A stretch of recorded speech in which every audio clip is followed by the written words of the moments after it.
Hello guys, welcome. कैसे बचे? बात करें यार कि न्यू सेशन चालू हो गया और टैक्स आपको वापस पढ़ाने के लिए चालू कर दिए। और आज की क्लास में ना यार आपका इनकम फ्रॉम हाउस प्रॉपर्टी चालू करेंगे।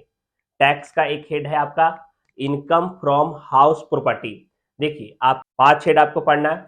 Income from salary, income from business and profession, income from house property, income from capital gain और इनकम फ्रॉम अदर सोर्सेज। तो आज के क्लास में ना बच्चे इनकम फ्रॉम हाउस प्रॉपर्टी को शुरू करेंगे। पहले समझिए कि होता क्या है।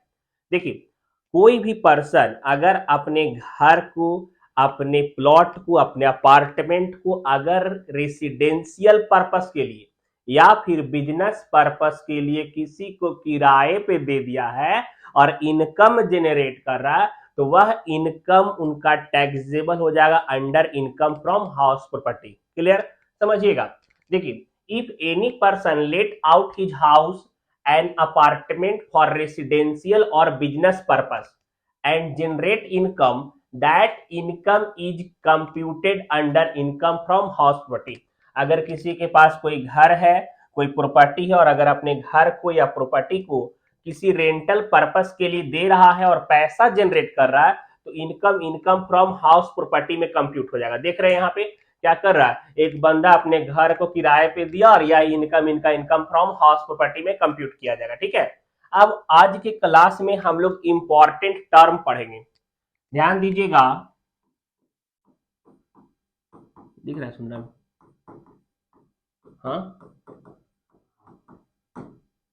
इंपॉर्टेंट टर्म पढ़ेंगे। ठीक है, ध्यान दीजिए। सबसे पहला होता है आपका gross annual value. What is gross annual value? देखिए, ग्रॉस एनुअल वैल्यू के बारे में बात करें तो पहले समझिएगा बच्चे, वह वैल्यू जिस पे हम टैक्सेबल अमाउंट को कंप्यूट करते हैं, कैलकुलेट करते हैं टैक्सेबल अमाउंट को, वह आपका ग्रॉस एनुअल वैल्यू कहलाएगा।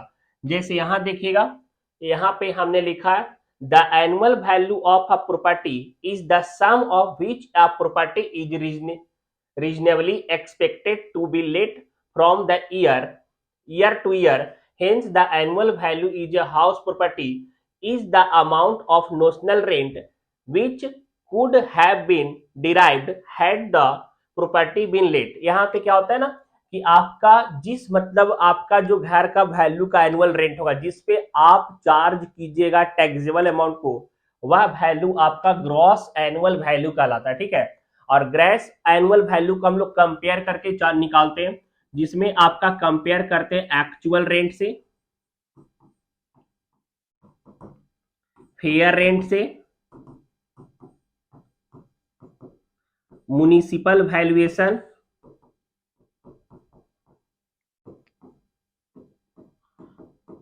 और स्टैंडर्ड रेंट। क्लियर? इसमें कंपेयर करके हम लोग निकालते हैं ग्रॉस एनुअल वैल्यू। अब आपके समझ में नहीं आ रहा है मास्टरवा, देखो काका बता रहा है actual rent, fair rent, municipal valuation, फिर आपका municipal valuation, fair rent, standard rent. तो यह सारा चीज क्या होगा, पल्ले में नहीं पड़ रहा है। समझ आते हैं? देखिए ध्यान से, पहले बात करें एक्चुअल रेंट का। एक्चुअल रेंट क्या होता है? देखिए, वह रेंट जो टेनेंट के द्वारा रिसीव होता है। जैसे अगर आपने एक किराएदार को कोई बिल्डिंग, कोई फ्लोर, कोई पार्ट को 7,000 पर मंथ पे दिया, उससे आपको 7,000 पर मंथ रेंट रिसीव हो रहा है, तो उस रेंट को हम लोग बोलेंगे एक्चुअल रेंट। उस रेंट को हम लोग कौन सा रेंट बोलेंगे? एक्चुअल रेंट बोलेंगे। क्लियर? यहां देखिए, that rent which is received by tenant known as actual rent. एकदम सिंप्लीफाई लैंग्वेज में लिखे हैं, एकदम यार कोई भी स्टूडेंट ना आसानी से समझ सकता है। फेयर रेंट के बारे में बात करते हैं। जैसे अगर आप जिस लोकेशन में रह रहे हो, आप जिस लोकेशन में रह रहे हो, rent for a similar property. भैया जी सिमिलर, देखिए हम तो जहां रह रहे हैं बगल वाले का रेंट, इधर बगल वाले का रेंट सब एक समान ही मिलेगा, ज्यादा नहीं, अप्रोक्सीमेट सबका सेम होगा, तो उस रेंट को कौन सा रेंट बोलेंगे? Fair rent. ठीक है। उसके बाद आता है आपका म्युनिसिपल वैल्यू। म्युनिसिपल वैल्यूएशन क्या होता है? देखिए, म्युनिसिपल पार्टी नगर निगम के द्वारा भी रेंट फिक्स किया जाता है, तो वह रेंट को बोलता है म्युनिसिपल वैल्यूएशन। और चौथा होता है आपका स्टैंडर्ड रेंट। स्टैंडर्ड रेंट क्या होगा सर? वह रेंट जो सेंट्रल गवर्नमेंट, सेंट्रल अथॉरिटी के द्वारा डिसाइड किया जाता है, सेंट्रल अथॉरिटी के द्वारा फिक्स किया हुआ होता है, उस रेंट को हम लोग स्टैंडर्ड रेंट बोलेंगे। उस रेंट को कौन सा रेंट बोलेंगे? स्टैंडर्ड रेंट बोल देंगे। क्लियर, याद रहेगा। अब देखिए यहां पे बच्चे बात करें कि आपका हम लोग जीए भी कैसे कंप्यूट करते हैं, ग्रॉस एनुअल वैल्यू कैसे कंप्यूट करते हैं। अगर किसी को नोट्स चाहिए, सर जी नोट्स चाहिए, आपसे पढ़ना, आपके सिलेबस का एक एक क्वेश्चन बताएंगे, हर एक टॉपिक बताएंगे, ज्यादा से ज्यादा फ्रेंड को शेयर कीजिए। अगर साथ देना चाहते हैं, कॉन्फिडेंस बढ़ाना चाहते हैं, तो ज्यादा से ज्यादा कॉमर्स फ्रेंड को शेयर कर दीजिए। जिसको भी लग रहा है ना कि आपको कि वहां वह पढ़ सकता है, शेयर मार दीजिए, ठीक है। ग्रॉस एनुअल वैल्यू कैसे कंप्यूट करते हैं समझिएगा। देखिए बताते चल रहे हैं। देखिए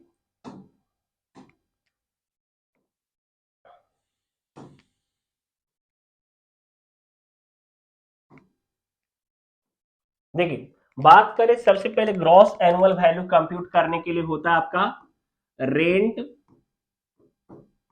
controlled act. Rent controlled act apply, ठीक है। अगर आपका रेंट कंट्रोल्ड एक्ट अगर अप्लाई होगा तो आपका एआर, एक्चुअल रेंट, एआर बोलते हैं एक्चुअल रेंट को।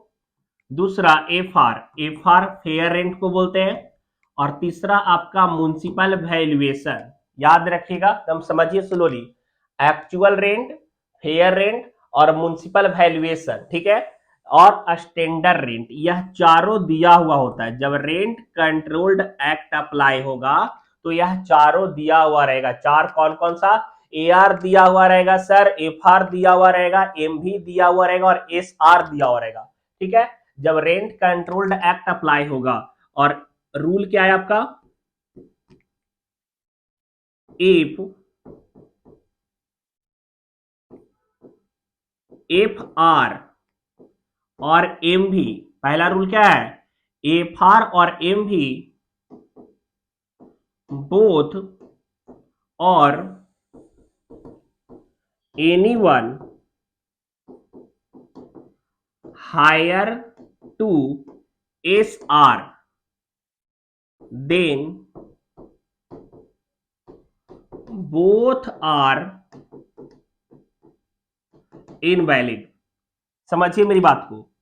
अगर आपका रेंट कंट्रोल्ड एक्ट अप्लाई होगा, एआर, एफआर, एमवी और एसआर दिया हुआ है, और अगर आपका एफआर या एमवी दोनों या कोई एक भी एसआर से ज्यादा हो जाए, इस एसआर से ज्यादा हो जाएगा, तो आपका एफआर और एमवी दोनों इनवैलिड हो जाएगा, ठीक है। देन बोथ आर इनवैलिड लिख दिए थे। एंड हायर बिटवीन एआर और एसआर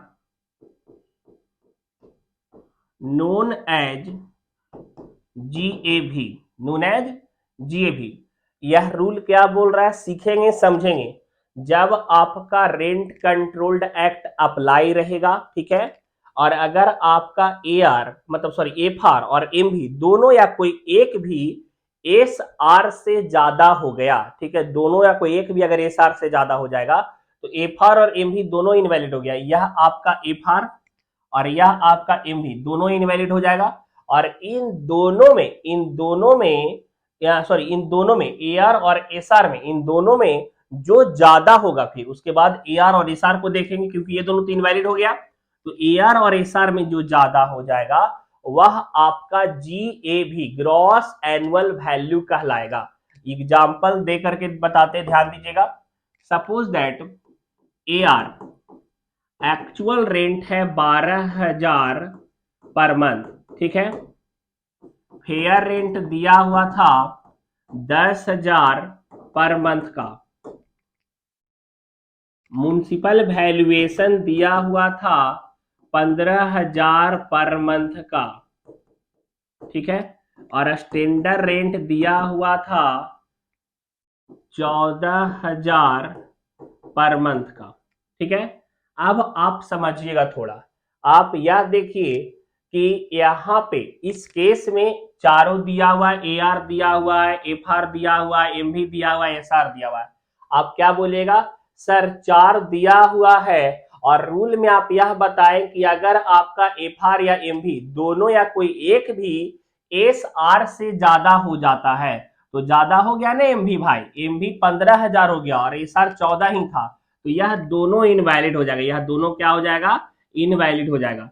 उसके बाद ए आर में और एस आर में यह दोनों में जो ज्यादा हो जाएगा वही जीए भी बनेगा, तो ज्यादा कौन दिख रहा है, 14,000, तो यहाँ पे ग्रॉस एनुअल वैल्यू हमारा हो जाएगा 14,000, ग्रॉस एनुअल वैल्यू क्या हो जाएगा, 14,000 हो जाएगा, 14,000 इसमें आपका ग्रॉस एनुअल वैल्यू बनेगा। नहीं समझ में आया, फिर समझाते हैं क्वेश्चन, ध्यान दीजिए।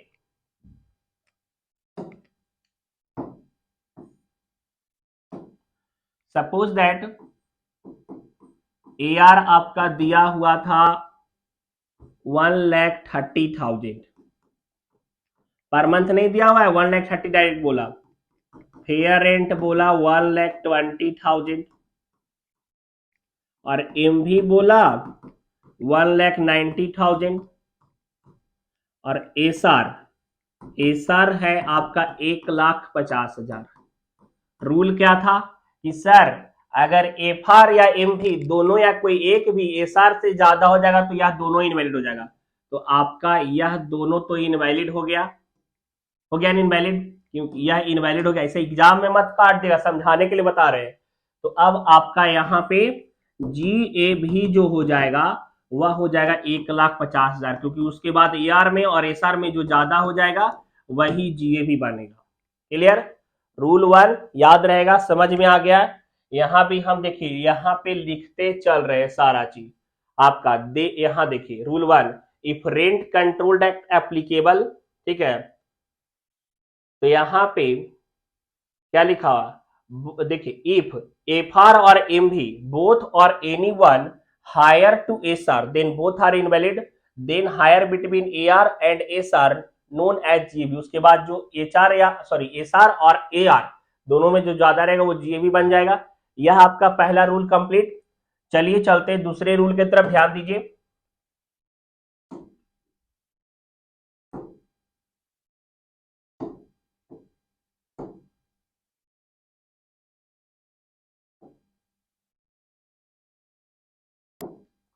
देखिए अगर आपका दूसरा रूल ए आर, हाँ समझाते पहले, इफ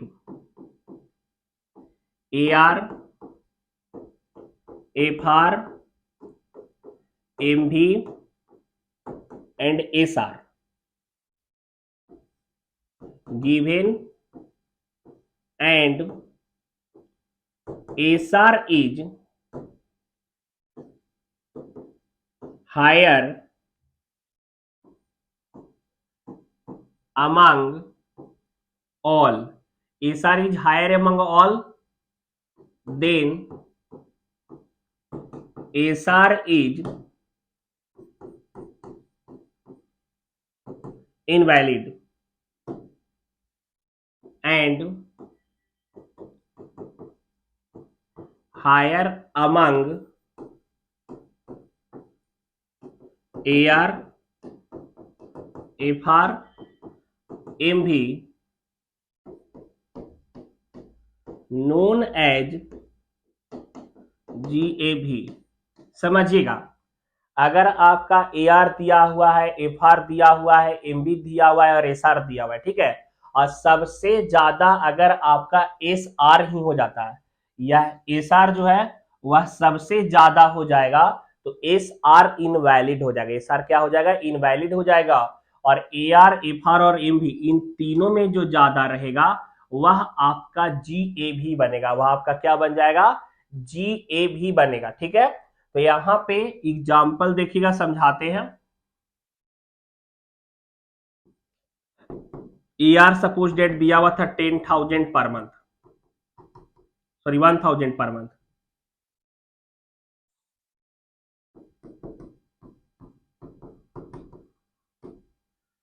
FR दिया हुआ था 3,000 पर मंथ, MV दिया हुआ था 2,000 पर मंथ और SR दिया हुआ था 5,000 पर मंथ। अब देखिए यहां पे कि सबसे ज्यादा आपका SR है, सबसे ज्यादा स्टैंडर्ड रेंट है, तो यहां पे इस केस में स्टैंडर्ड रेंट आपका इनवैलिड हो जाएगा। जब सबसे ज्यादा SR हो जाएगा तो स्टैंडर्ड रेंट इनवैलिड हो जाएगा और AR, FR और MV या तीनों में जो सबसे ज्यादा रहेगा वही GAV बनेगा। तो सबसे ज्यादा GAV मतलब दिख रहा है 3,000, तो सर हमारा GAV 3,000 पर मंथ हो जाएगा। मतलब GAV साल भर का लिखेंगे तो कितना हो जाएगा सर? GAV हमारा 36,000 हो जाएगा। क्लियर? चलिए कुछ क्वेश्चन इसका करके देखते हैं और एग्जांपल देखिए। सपोज दैट AR दिया हुआ था 60,000,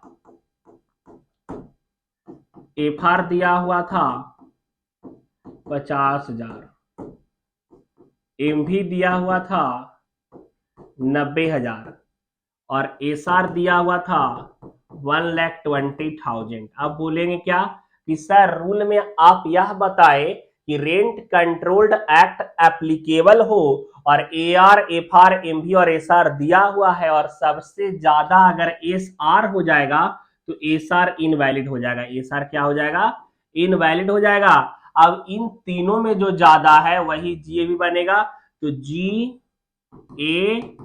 बराबर 90,000। ग्रॉस एनुअल वैल्यू क्या हो जाएगा?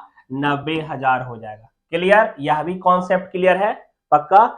जब रेंट कंट्रोल्ड एक्ट अप्लाई हो तब, ठीक है। और अगर रेंट कंट्रोल्ड एक्ट अप्लाई नहीं रहेगा तो आपको SR नहीं दिया हुआ रहेगा। जब रेंट कंट्रोल्ड एक्ट अप्लाई नहीं ना होगा तो SR नहीं दिया हुआ रहेगा, ठीक है। तो यहां पे अब थर्ड रूल,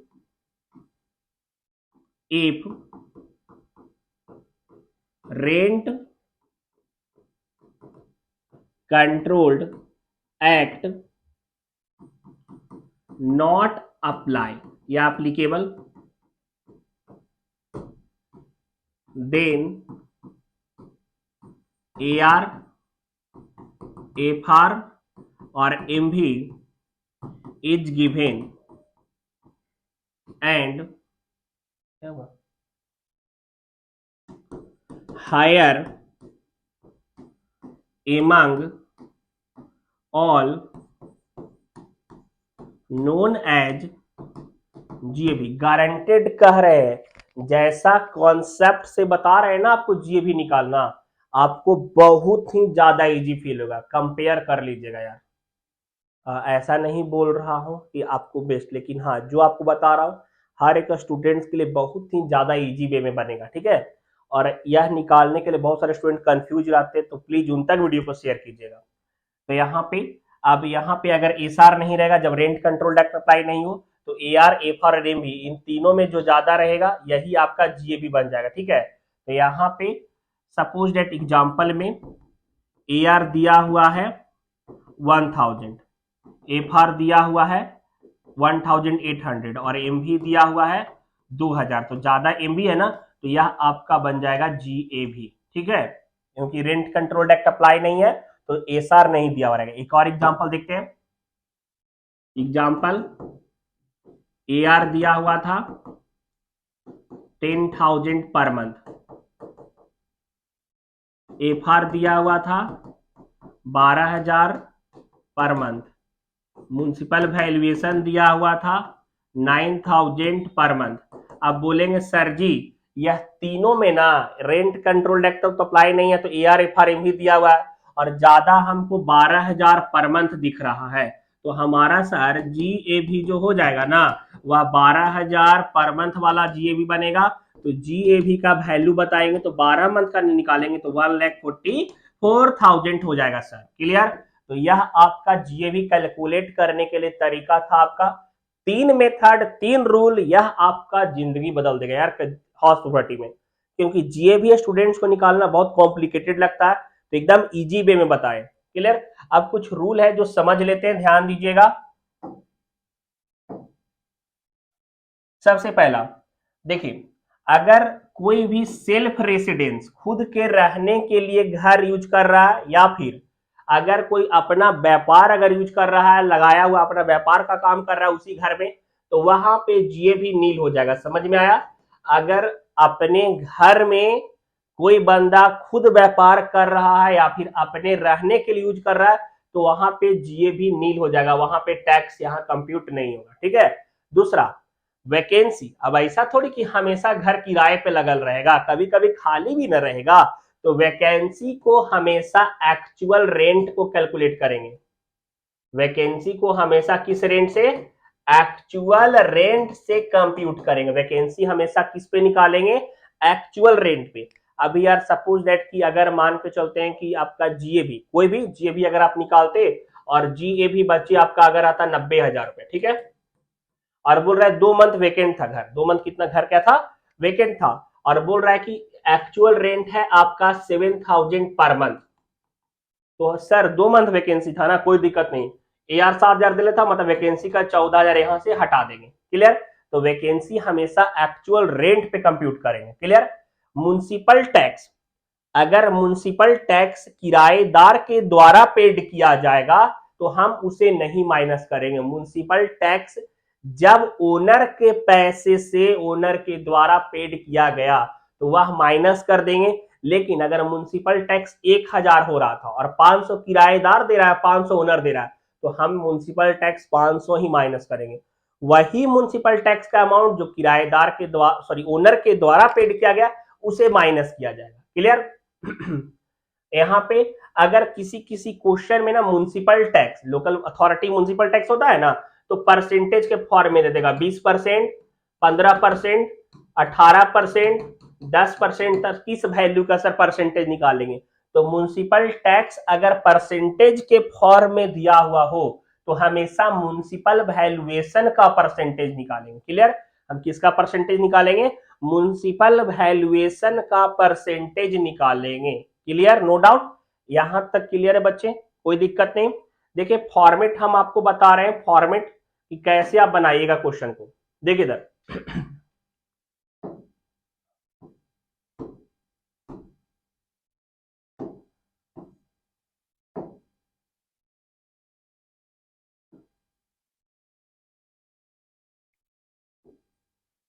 एग्जाम में बनाने के लिए फॉर्मेट आपका एकदम प्रॉपर होना चाहिए।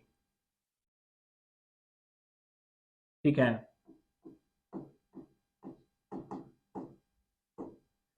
प्रीवियस ईयर, पिछला कौन सा साल था सेशन? Assessment year. अभी आप किस ईयर में टैक्स कैलकुलेट कर रहे हो? क्योंकि पिछले साल का टैक्स हम लोग इस साल कैलकुलेट मतलब निकालते हैं, फाइंड करते हैं। ट्रांजैक्शन पिछले साल का होता है ना, और इस साल टैक्स का कैलकुलेट करते हैं। असेसमेंट ईयर और एसएससी। क्लियर, इस चीज का ध्यान रखिएगा। प्रीवियस ईयर आपका दिया हुआ रहेगा क्वेश्चन में भी, असेसमेंट ईयर भी, एसएससी जिसके नाम से बना रहे मिस्टर एक्स और वाई। क्लियर। यहाँ पे सबसे पहला कंप्यूट करके आप लिखिएगा ग्रॉस एनुअल वैल्यू, जीएवी। और जीएवी कैसे निकालना है मैंने जस्ट अभी आपको बताया। क्लियर। दूसरा, अगर क्वेश्चन में अगर आपका वैकेंसी दिया हुआ रहेगा तो वैकेंसी को माइनस कर देंगे, और माइनस वाले टर्म को ब्रैकेट में लिखते हैं ना, हमने ब्रैकेट में कर दिया। उसके बाद माइनस करेंगे म्युनिसिपल टैक्स। म्युनिसिपल टैक्स जो दिया हुआ है अगर ओनर पेड किया हो रहेगा तो उसको भी माइनस कर देंगे। तो म्युनिसिपल टैक्स माइनस करने के बाद हम लोग का निकलेगा एनुअल वैल्यू। क्या निकलेगा? Annual value of the house. ठीक है। म्युनिसिपल टैक्स जैसे ही माइनस कीजिएगा annual value of the house निकलेगा, हम यहां पे लिख देंगे। उसके बाद माइनस करेंगे 30% डिडक्शन एज पर 24A। देखिए कुछ दिन पहले 6 अलग अलग टाइप के एक्सपेंसेस माइनस होते थे, नया रूल पॉलिसी आया 30% को कर दिया गया से। ठीक है, कि एनुअल वैल्यू का 30% हम लोग माइनस करेंगे, ठीक है। तो यहाँ पे 30% माइनस करने के बाद हमारा आएगा इनकम फ्रॉम हाउस प्रॉपर्टी। यहाँ पे वह अमाउंट लिखा हुआ रहेगा। अगर लोन दिया हुआ है माइनस कर देंगे interest on loan. Interest on loan अगर दिया हुआ है तो लोन का अमाउंट माइनस करने के बाद जो आएगा रिमेनिंग वह हो जाएगा taxable income from house property. Clear. और यह आपका कंप्लीट हो गया आज तक का। यही भी आज के क्लास में हमने क्या क्या सीखा, हाउस प्रॉपर्टी क्या होता है वो सीखे, जीएबी का रूल क्या है, जीएबी कैसे निकालते हैं वो सीखे, और हम लोग यह सीखे कि क्या क्या रूल माइंड में मेजर है ध्यान में रखना हाउस प्रॉपर्टी में। ठीक है, मिलेंगे बच्चे नेक्स्ट क्लास में प्रैक्टिकल क्वेश्चन के साथ। ठीक है, और समझ में आया हो, लग रहा हो कि सर का चैनल हेल्पफुल है किसी स्टूडेंट के लिए, लोग पढ़ सकते हैं तो शेयर कीजिए। टेलीग्राम का लिंक भी है, माइंड योर ओन सक्सेस, हमारे टेलीग्राम चैनल पे चले जाइए। हर एक टॉपिक का जो भी आपके सब्जेक्ट से सबके पीडीएफ में नोट्स मिलेंगे। ठीक है, बाय, सी यू।